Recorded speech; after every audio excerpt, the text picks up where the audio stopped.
Praise the Lord. सब कुछ मसीह की खुदावन में आपकी और आपके घराने की सलामती हो। खुदावन आप सबको बहुत से आशीष और बरकत दे। आज जब हम इस जो परमेश्वर को छोड़कर किसी और को ईश्वर करके नाम मानना, हम मूर्ति पूजा के ऊपर ये जैसे लोग कहते हैं कि धर्म बदल दिया, आप क्यों नहीं मूर्ति की पूजा करते, तो परमेश्वर के वचन में साफ लिखा है कि तू मुझे छोड़ किसी और को ईश्वर करके ना मानना। हालेलुया। तो आज हम जब पढ़ते हैं कि जब हम परमेश्वर के वचन में से पढ़ते हैं निर्गमन 32 अध्याय, तो 32 अध्याय की उसकी उस आयत में जब हम पढ़ते हैं तो हमने देखा कि वहाँ पर जब मूसा परमेश्वर के पास गया उन आज्ञाओं को लेने के लिए, तो लोगों ने क्या किया। कहता जब लोगों ने देखा कि मूसा को पर्वत से उतरने में विलंब हो रहा है, तब वे हारून के पास इकट्ठे होकर कहने लगे, अब हमारे लिए देवता बना जो हमारे आगे आगे चले, क्योंकि उस पुरुष मूसा का जो हमें मिस्र देश से निकाल ले आया, हम नहीं जानते कि क्या हुआ।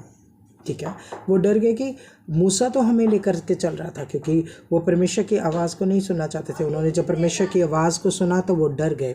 हालेलुया। वो क्या हो गए? डर गए। लेकिन अब वो कह रहे थे कि मूसा जो भी तुझे परमेश्वर कहता तू सुन और हमें बता। लेकिन जब मूसा ऊपर परमेश्वर की आज्ञाओं को लेने के लिए गया तो वो डर गए कि अब हमारा जो भी अगुआ जो हमारे आगे चलने वाला वो हमें नज़र नहीं आ रहा, वो अब तक आया नहीं।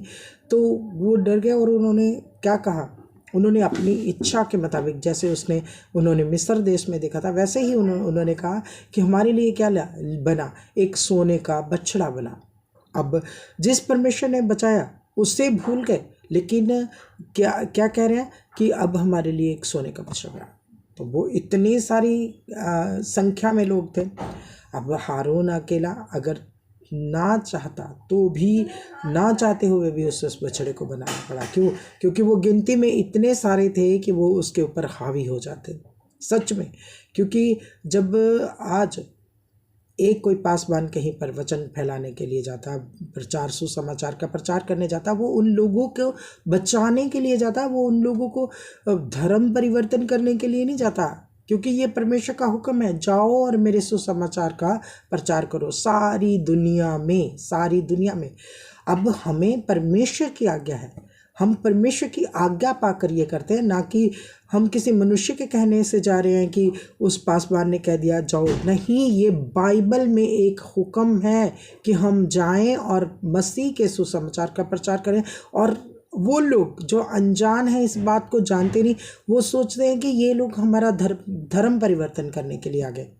वो सोचते हैं और उन्हें मारते हैं, उन्हें पीटते हैं, उन्हें बुरा भला गंदी गंदी बातें बोलते हैं। उन्हें ये नहीं समझ कि ये उनकी भलाई के लिए परमेश्वर ने उनको भेजा है। परमेश्वर नहीं चाहता, फिर से कह रही हूँ, परमेश्वर के वचन में लिखा है कि परमेश्वर किसी दुष्ट के मरने से भी प्रसन्न नहीं होता।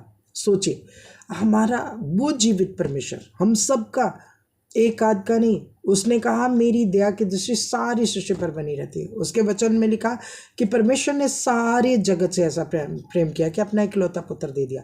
लेकिन आज जिनके मन बंद है, जिनके हृदय बंद है, जो परमेश्वर के वचन को नहीं जानते, कम से कम एक बार तो पढ़ लो, एक बार पढ़ लो, एक बार पढ़ के देखो। जितनों ने इसे पढ़ा, मैंने कई ऐसी गवाहियाँ सुनी। एक किसी संस्था से जुड़ा, जो परमेश्वर से वापस लेकर आते हैं, उस संस्था से जुड़ा एक इंसान गवाही दे रहा था कि मैं उन लोगों को, मसीहों को मारने के लिए गया। तो मारने के लिए गया कि मुझे इतने पासबानों को, 40 के पता नहीं कितने पासबानों को मारने का आदेश दिया गया था, मैं मारने के लिए गया। लेकिन वहाँ पर उसने वचन सुना, उसका खुदावन ने, परमेश्वर ने, जीवित परमेश्वर ने मन हृदय परिवर्तन किया। कौन कर सकता है? कोई कर सकता है? नहीं कर सकता। तो परमेश्वर ने उसके मन को परिवर्तित किया। तो क्या हुआ? उसका मन परिवर्तित हुआ और उसने परमेश्वर को माना। आज वो एक पासबान है। क्यों? आज वो भी मार खा रहा होगा, सच में। वो भी नम्र होगा। वो ऐसा नहीं होगा तड़क बड़क सा, मैं इसे मार दूंगा, मैं उसे।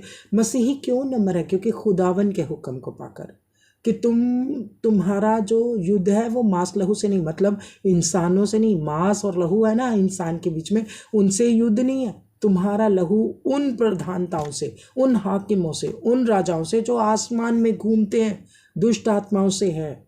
युद्ध हमारा दुष्ट आत्मा से। तो उसको हम ना तो बंदूक से हरा सकते हैं, ना ही गोली से हरा सकते हैं।